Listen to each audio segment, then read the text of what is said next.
Assalamualaikum warahmatullahi wabarakatuh.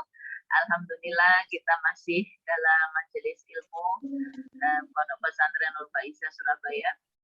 Kali ini adalah sesi tanya jawab tentang materi pendidikan anak dalam keluarga. Monggo barangkali ada yang mau bertanya, silakan. Ya, Bu Eni, monggo ya, diaktifkan dulu mic-nya.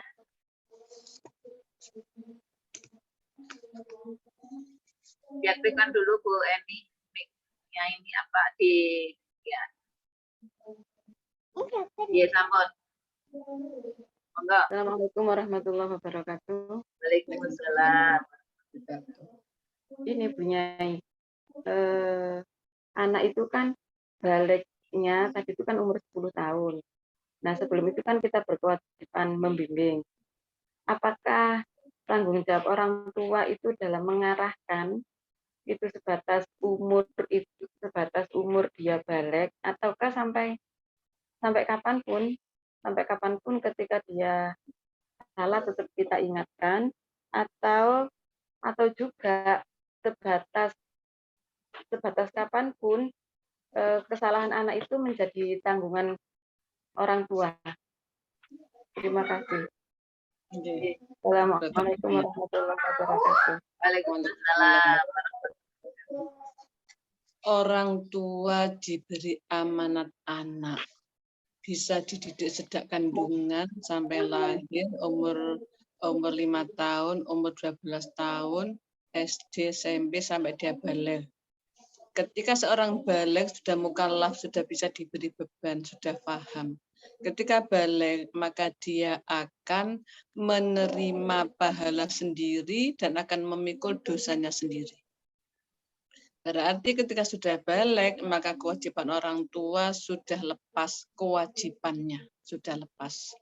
Kalau misalnya tidak mengingatkan anaknya, sudah enggak dosa karena anak itu sudah memikul dosanya sendiri. Tetapi orang tua mana yang akan tega membiarkan anaknya melakukan kesalahan? Orang tua mana yang tega memberikan aman, biarkan anaknya kalau anaknya berperilaku yang menghantarkan masuk neraka? Jadi kewajibannya sekarang ganti sebagai sesama muslim atau kerabat. Bukan kewajiban orang tua kepada anaknya. Ketika sampai usia balik, ketika itu wajib, jika orang tua tidak mendidik sholat, sampai anak enggak sholat, dia salah kepada Allah.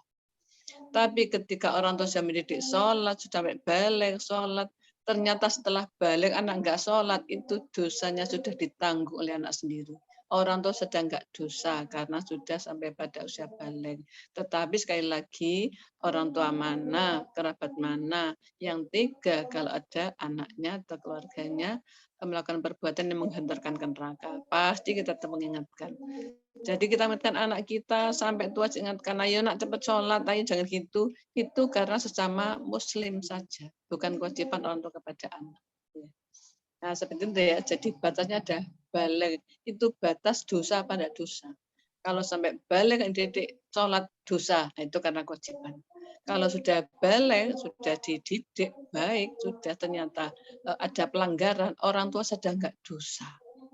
Tapi tetap mengingatkan sebagai sesama muslim, ya, bukan kewajiban yang menimbulkan dosa apa. Kalau pahala jelas dengan orang baik, tapi dosa enggak karena sudah ditanggung oleh anak itu sendiri dosanya. Gitu Bu Eni. Katakan Bu Eni. Baik, Bu Dewi, silakan. Bu Dewi Wulansari. Assalamualaikum warahmatullahi wabarakatuh. Waalaikumsalam. Assalamualaikum Bu Nyai, ngapunten. Saya ini punya 3 anak perempuan. Nah ini bagaimana caranya agar hati ini, kadang-kadang kan bukan tidak percaya dengan anak, tapi rasa was-was itu tinggi sekali. Misalnya kan anak saya di pondok ya Bu Nyai. Sebentar lagi ini ada satu yang sudah akan kuliah. Saya baru akan memikirkan aja, rasanya hati saya itu sudah bagaimana nanti kalau dia kuliah berangkat sendiri, mulai SD sampai sekarang itu kan rasa-rasanya kita mendampingi terus ya Bu Nyai. SD dulu pulang pergi diantar. Sekarang di pondok ada dalam pengawasan ustadzah. Lah, saya baru membayangkan aja rasa hati itu rasanya ada ketakutan gitu loh Bu Nyai. Bagaimana rasanya untuk menenangkan hati saya sendiri karena saya tahu bahwa kadang-kadang bukan kadang-kadang ya Allah itu kan sesuai dengan prasangka hambanya. Lah, saya itu takut gitu. Kalau saya berprasangka nanti kayak di jalan ada kenapa-kenapa itu takut berimbas kepada anaknya sendiri itu. Gimana? Oke. Bagus pertanyaannya. Anak itu qurratu ayun atau anak juga fitnah. Anak itu penenang hati, penyenang pandangan. Bisa juga anak itu jadi fitnah sebagai ujian. Anak yang mana qurratu ayun, anak yang mana fitnah. Anak yang sudah kita didik baik. Kita sudah mendidik sholat, sudah mendidik baca Quran, sudah mendidik akhlak baik, didik bergaul dengan lain jenis, sudah dibatasi, sudah nutup aurat, sudah berakhlak baik, sudah didik baik. Lalu kita yakin anak saya dimanapun dia pasti akan baik. Dimanapun waktu sholat dia pasti sholat. Karena dia tahu banget bagaimana anaknya dan bagaimana ketatnya orang tuanya mendidik agama kepada anaknya. Nah, ketika itu anaknya qurratu ayun. Ketika ingat anaknya bahagia itu qurratu ayun. Anaknya bagaimana? Anak yang sudah terdidik otomatis melakukan kebaikan dan menjauhi dosa. Kalau kita sudah yakin anak saya sholat dengan baik, dengan sholat itu dia akan bisa tercegah dari kemungkaran, ya, tercegah dari dosa dan kemungkaran. Maka seharusnya anak kita jadi qurratu ayun. Kalau kita ingat anak kita senang. Misalnya anak kita di pondok sudah ada pengawasan ustazah, di rumah pengawasan kita tahu anak kita baik. Lalu nanti kuliah bagaimana? Hati kita pasti anak saya dijaga Allah, anak saya bisa menjaga diri, anak saya on time sholat, jadi anak saya tidak akan terjaga dari keji dan mungkar. Mestinya seperti itu Bu Dewi. Harus husnudzon kepada anaknya, husnudzon kepada Allah, bahwa usaha kita dikabulkan oleh Allah.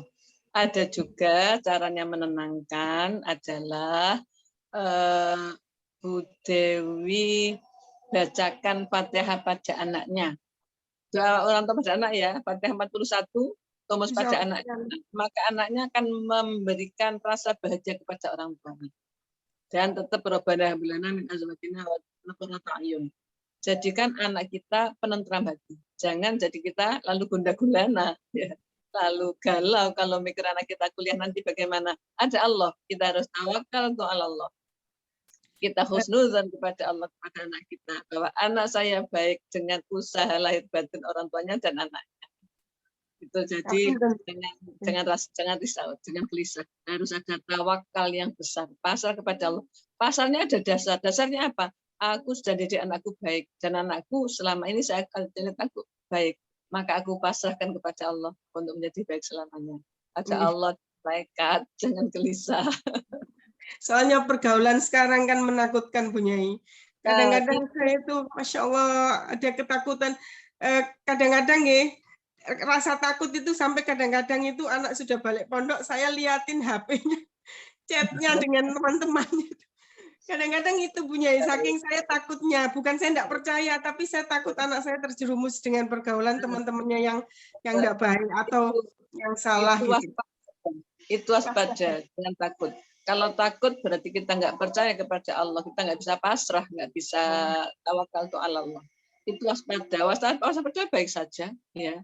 Cucu saya itu kalau apa itu saya lihat tulisannya apa, itu waspada, menjaga, tapi bukan jangan ketakutan. Kalau ketakutan itu berarti kita nggak punya tawakal kepada Allah, nggak punya husnudzon. Kalau misalnya kita ketakutan, langsung segera, aku pasrahkan padamu ya Allah, engkau pasti menjaga. Engkau maha kuasa untuk memelihara anak saya.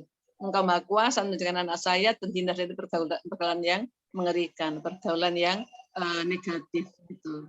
Selain pasrah, doanya kepada anaknya. Dan yang penting kalau bisa, puasa di hari lahir anaknya. Kalau anak itu cara Jawa mambu donga, dirakati wong tua, maka anak itu qurratu ayun. Kalau kita ingat anak, kita bahagia. Nggak ada Hari kekhawatiran lahir, hari lahir wetonnya atau harinya punya? harinya. Kalau weton kelamaan 36 hari. Kalau harinya tiap Senin ya Senin. Lahirnya Rebu ya tiap Rebu puasa. Nawaitu sama gotin fiyaumi wulidat fihi, namanya siapa? Kalau bahasa Arab, kalau bahasa Indonesia, aku niat puasa di hari lahirnya anakku namanya ini, gitu. Okay. Jadi kita punya okay. Al-Fatihah 41 kali itu masing-masing anak atau jadi tiga anak sekaligus gitu. Jadi satu aja, disebut semua. Disebut semua. Waktu bunyi nasta'in hanya kepada tolong gitu kan, dalam mati hanya saya ini nih jadi baiknya akhirat gitu. Jadi anaknya disebut satu kali, bacakan 41 untuk anak 3. Kalau gitu nanti kalau belakangan sudah kecapean nggak baca. Jadi satu aja setiap hari. Matur nuwun Bunyai, matur nuwun. Assalamualaikum warahmatullahi wabarakatuh. Waalaikumsalam warahmatullahi wabarakatuh. Nah, tambahan Bu Dewi mungkin tadi satu dulu untuk Rasul ya Bu Nyai ya, biasanya jadi 42 ya Bu Nyai. Satu untuk Rasul, Nabi, kemudian baru biasanya gitu ya Bu Nyai. Oke. Putrinya 41 Nabi, 41 anaknya. Baik, wonten lagi, ada lagi yang mau bertanya? Monggo. Silakan. Mungkin dari yang ini dari SD ya mungkin ya, dari keluarga besar SD Nur Faiza. Silakan kalau mau bertanya monggo. Bunda-bunda, iya.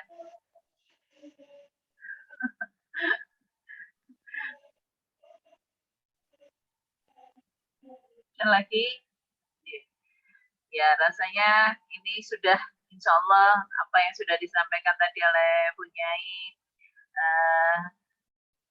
luar biasa ya, sudah materi yang dianukan lengkap sekali ya, baik itu yang untuk muamalahnya, tauhidnya, untuk semuanya, untuk anak-anak materinya ini Masya Allah ya, jadi lengkap sekali Bu Nyai. Mudah-mudahan apa yang sudah disampaikan oleh Bu Nyai tadi membawa bisa memberikan tambahan ilmu semuanya untuk baik untuk anak-anak kita, anak didik kita, gitu ya, terutama para ibu, para ayah, dan juga mungkin calon-calon ibu dan calon ayah. Mudah-mudahan apa yang sudah diberikan oleh ibu dengan dititipi Allah sebagai amanahnya, yang sudah diberi karunia Allah, ya, diberi kepercayaan untuk bisa mendidik anak-anak, kemudian ayah yang bisa memberikan nafkah kepada putra-putrinya, insya Allah akan membawa berkah, sehingga apa yang diberikan dititipi pada kita semua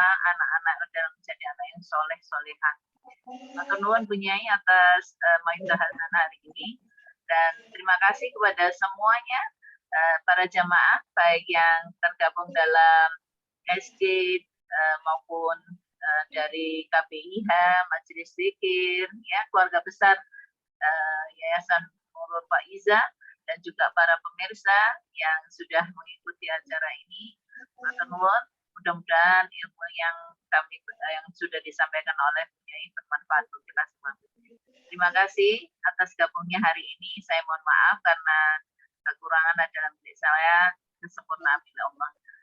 Assalamualaikum warahmatullahi wabarakatuh. Waalaikumsalam warahmatullahi wabarakatuh.